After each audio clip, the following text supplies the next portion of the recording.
இன்றைய இதமான காலை தென்றலில் அனைத்து அன்பு உள்ளங்களுக்கும் என் இனிய காலை வணக்கம். இன்று ஒரு குறள் அதிகாரம் இன்று ஒரு குறள் அதிகாரம் 39 பொருட்பாலினுடைய முதல் அதிகாரம். இது அறத்துப்பால் நேற்றோடு முடிவடைந்து விட்டது. இது பொருட்பாலினுடைய முதல் குறள். குறள் எண் 381. இறை மாட்சி அதிகாரம். இறை மாட்சி அதாவது படை, குடி, கூழ், அமைச்சு, அரண், நட்பு, அரண் ஆறும் உடையான் அரசருள் ஏறு. நல்லா பாருங்க. படை, குடி, கூழ், அமைச்சு, நட்பு, அரண் ஆறும் உடையான் அரசருள் ஏறு. என்ன அற்புதமாக சொல்லியிருக்கார் பார்த்தீங்களா? ஒரு அரசனுக்கு என்னென்ன தேவை, எப்படிப்பட்ட இருக்க வேண்டும் என்பதை தெய்வப்புலவர் திருவள்ளுவர் படையும் குடியும் கூழும் அமைச்சும் நட்பும் அரணும் என்று சொல்லப்படுகின்ற 6 அங்கங்களையும் உடையவன் அரசருள் ஏறுபோல் ஆவான் என்கிறார். வலிமை மிக்க படைங்க. படை ஒரு நாட்டிற்கு தேவை வலிமை மிக்க படை. படை, குடிமக்கள் நல்லவர்களாக இருக்க வேண்டும். அதான் குடி. படை, குடினா நீங்கள் அந்த குடியை நினச்சிடாதீங்க, அது அவருக்கு பிடிக்கவே பிடிக்காது. அது ஒரு அதிகாரமே படைச்சிருக்காரு, கல் உண்ணாமைன்றத. அதனால் படை, நல்ல படை வேண்டும். ஒரு அரசனுக்கு நல்ல படை வேண்டும். நல்ல குடிமக்கள் தேவை. படை, குடி, கூழ், அதாவது கூழ்ன்றது நல்ல விளைச்சல் சாப்பாட்டுக்கு வேணும்ல, அதான் விளைச்சல். கூழ், நல்ல விளைச்சல். அமைச்சு, அறிவுடைய அமைச்சர்கள் சும்மா எவனாத்தையும் ஒருத்தரை போட்டு அவன் என்னத்தையா சொல்லி இது நிட்டுக்கூடாதுல்ல. அறிவுடைய அமைச்சர்களாக இருக்க வேண்டும். அறிவுடைய அமைச்சர்கள் அண்டை நாடுகளுடன் நட்பாக இருக்க வேண்டும். அண்டை நாடுகளோட நட்பு தொலை இருந்தால் தான் நல்லது. இல்லைன்னா ஓயாமல் அடிக்கடி சண்டை போட்டுக்கிட்டு இருந்து நம்மளுடைய செல்வத்தையெல்லாம் அழிச்சிட்டு இருக்கிறதா? அதனால் அண்டை நாடுகளுடன் நட்பு. அடுத்து மிகப்பெரிய வலிமையான அரண், பாதுகாப்புக்காக அரண் நல்லா இருக்கணும். அரண்மனைன்னு சொல்லுவாங்கள்ல மக்கள், அவங்க படையாளிகளுக்கு, அந்த வீரர்களுக்கு நல்ல அரண் இருக்க வேண்டும்.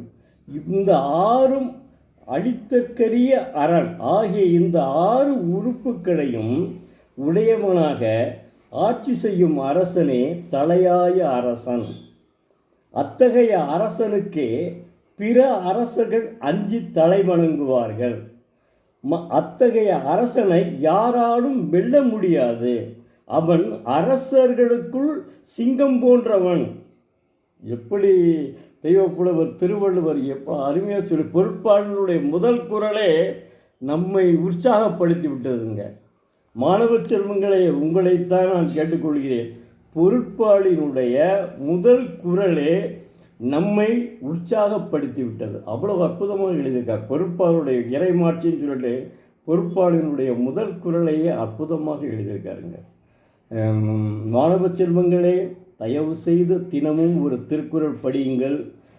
என்னால் ஒரு 10 பேர் தினந்தோறும் படித்து உண்மையிலேயே ஒரு மாவட்ட ஆட்சியாளராகவோ அல்லது ஒரு மிகப்பெரிய மருத்துவராகவோ, இந்த நீட் தேர்வெல்லாம் நீ எடுத்துருவாங்க. நீங்கள் நினைக்கிற மாதிரி இல்லை.